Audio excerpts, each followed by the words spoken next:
ఇక అది చేర్చకపోతే ఆ పేరెంట్స్ బ్యాడ్ పేరెంట్స్ ఏమో అన్నట్టుగా క్రియేట్ చేసేస్తారు. పేరెంట్స్కి కూడా చాలా భయం వేసేస్తూ ఉంటుంది.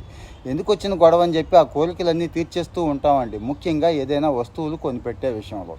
ఇక్కడ ఏం చేయాలి అంటారా? నేనైతే స్ట్రైట్గా ఒకటే చెప్తున్నాను, అడిగిన వెంటనే ఆ కోరిక తీర్చొద్దు అంటాను నేను.